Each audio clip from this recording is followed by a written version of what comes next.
How often do you think rocks falling from space land on people?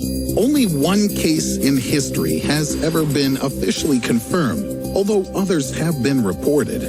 On November 30th, 1954, a 4-kilogram or 9-pound meteorite crashed through the ceiling of 34-year-old Anne Elizabeth Hodges' home. The stone bounced off the radio and hit the poor lady in the thigh, leaving a huge bruise.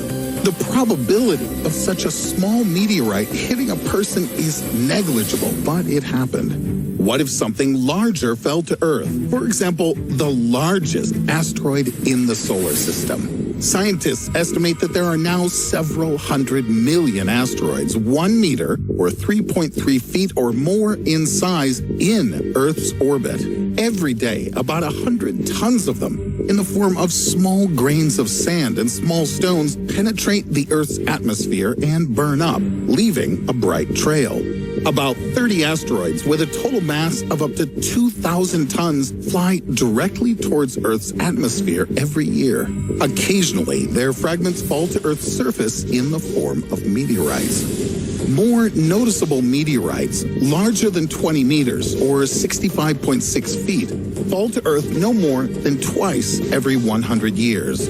The last of these came down in the Chelyabinsk region in Russia in 2013. Once every 1,000 years, objects like the Tunguska meteorite, which was about 75 meters or 246 feet in size, reach the Earth's surface. Asteroids measuring more than 100 meters or 328 feet land here even less often, once every few thousand years. The most gigantic asteroids, whose dimensions exceed kilometers or miles, crash down onto our planet once every 100 million years. But in this case, they become the cause of global catastrophes in the extinction of species. One of them probably destroyed the dinosaurs 65 million years ago. If there were no wind, rain, and various geological processes on Earth, our entire planet would be dotted with craters, as can be seen on the Moon or Mercury. The remaining traces of space objects confirm that asteroid impacts are not a fantasy at all. The arrival of large stones remains only a matter of time.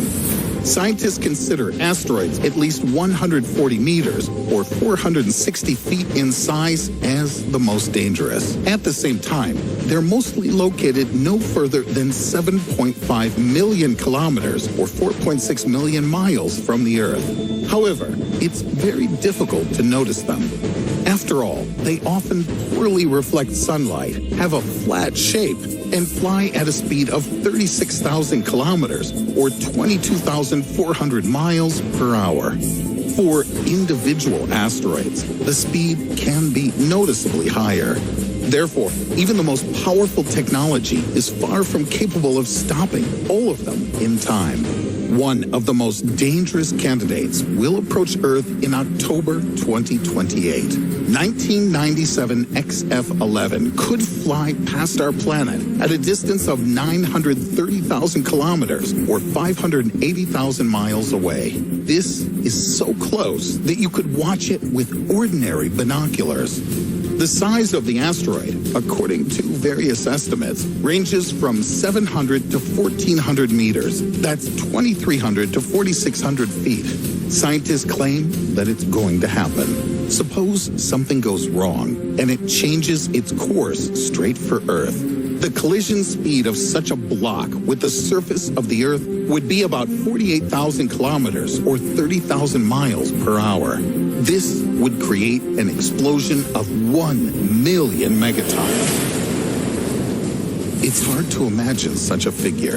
Imagine that it partially burns out in the atmosphere or is divided into smaller fragments.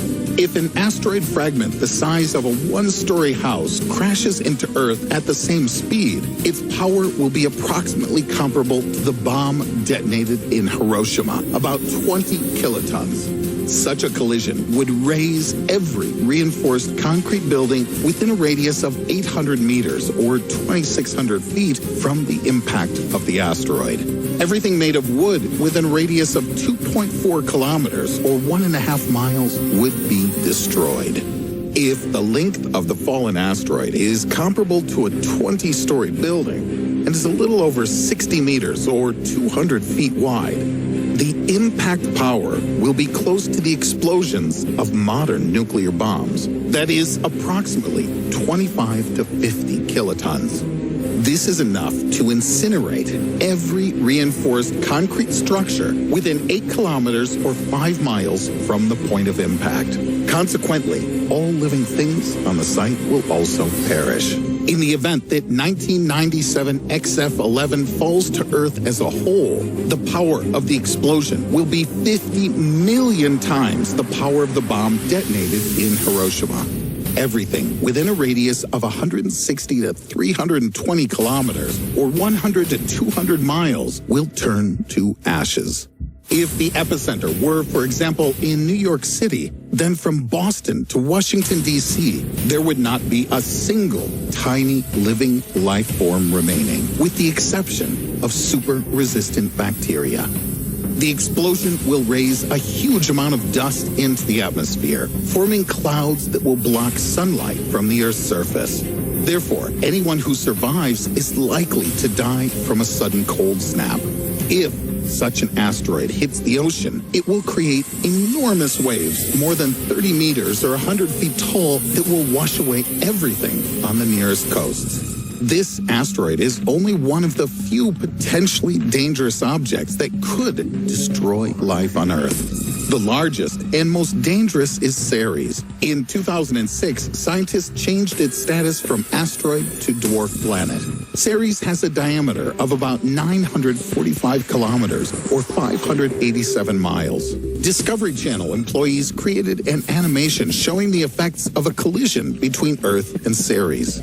According to their video, first, the shadow of the impending object would block a fairly large area of Earth from sunlight. When it reached the atmosphere, the asteroid would begin to burn. Then, Ceres would penetrate deep into the planet, creating enormous tsunamis. The force of the collision would be so powerful that fragments of our planet would fly straight into space. But they would not remain there for long. The resulting stone fragments would rain down on every area of our planet. The Himalayan mountains, including the peak of Everest, would be completely burned and turned into a plain. It's unlikely that anyone would be able to survive on Earth after such an impact. Fortunately, in the near future, a clash with Ceres is unlikely. However, this hypothetical experiment shows how fragile and vulnerable life on Earth is. According to scientists from NASA, to destroy all life on the planet, a 10-kilometer or 6.2-mile asteroid is enough. That is almost 95 times smaller than Ceres. Since a collision with a large asteroid will happen sooner or later, researchers regularly search for ways to avoid such a catastrophe. The best way to do this is to change the trajectory of an asteroid or destroy it in space before it reaches us. For these purposes, NASA, together with SpaceX, plan to launch the DART spacecraft. Its mission is to collide with the moon of the Didymos asteroid, which in October 2022 will be several million kilometers from Earth. DART weighs 500 kilograms or 1,100 pounds and measures 12.5 meters by 2.4 meters or 41 by 8 feet. The diameter of its moon is about 150 meters or 500 feet. Scientists calculate that the spacecraft and the block of stone will collide at a speed of 6 kilometers or 3.7 miles per second. This will allow them to determine whether a small collision can affect the orbit of an asteroid. In any case, the main thing is that after this experiment, Didymos and its moon will not be heading towards Earth because their trajectories are currently not in line with our planet. In truth, for each of us, the chances of dying from an asteroid are pretty small.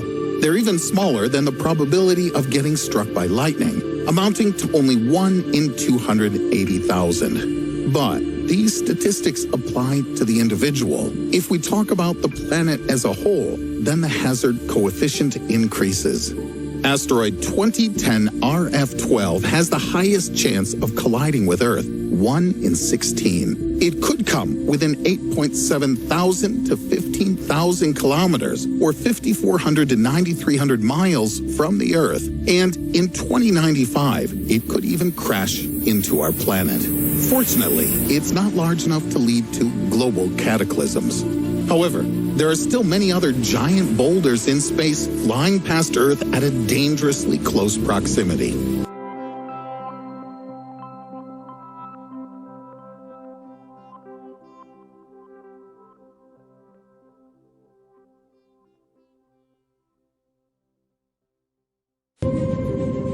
It's almost as old as the universe and as massive as 34 billion suns.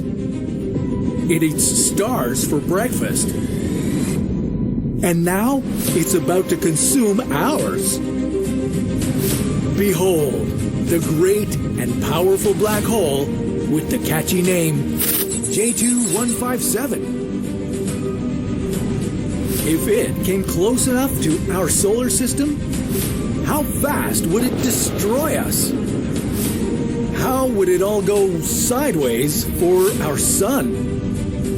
And how exactly would this monstrous black hole end all life on Earth?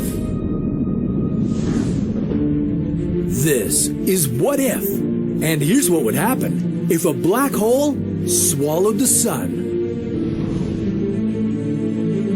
Black holes are scary enough. They form when big stars explode in a supernova and then collapse in on themselves. The most common black holes, the stellar ones, are only 16 kilometers in diameter, but they have the mass of a star at least 10 times more massive than our sun crammed in them. All that mass compressed into such a small diameter makes black holes extremely dense. If you came too close to a black hole's vicinity, beyond its event horizon, its extreme gravitational pull would turn you into a spaghetti noodle. But there are black holes so massive that they make stellar black holes look feather light. These are called supermassive black holes. These monstrosities lurk at the centers of galaxies and take up space roughly the size of our solar system. But most of them don't even get close to the size of black hole J2157. J2157 is the fastest growing black hole in the known universe, and it's the second largest one. Its event horizon has a radius of 670 astronomical units, which is comparable to the distance between the Sun and Neptune multiplied by 22. Whoa! If that's not scary enough, J2157 holds the title of the hungriest black hole we know. To stay in good shape, it gobbles up matter at a rate of about 1 sun per day. Now, take this monstrosity and bring it closer to our solar system. You can imagine how that would play out. If J2157 could replace the supermassive black hole that sits at the center of our Milky Way galaxy, to us on Earth, it would look 10 times brighter than the full moon. That's because of its incredibly large accretion disk, the matter the black hole collected on its way to us. And because it always needs to be the center of attention. This monstrous black hole would outshine most of the stars in the sky. If a black hole under 100 million masses of our sun entered our solar system, it wouldn't swallow the sun in one go. It would gradually start pulling matter from our star until all that's left of it would be a cloud of gas. In that case, you could expect lethal amounts of cosmic radiation headed toward the Earth. But that's not how J2157 likes to deal with things. A black hole of that size and mass would devour the sun in a moment. But losing the sun would be the least of our problems. Our planet could be torn apart by the tidal forces from the black hole consuming our sun. Or it could be bombarded with an unthinkable amount of cosmic radiation. Or it would disappear into the black hole's event horizon, along with the rest of the solar system.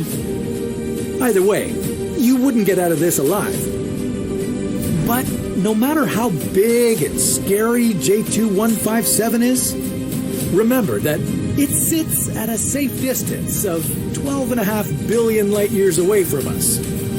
I'd say we're pretty safe here.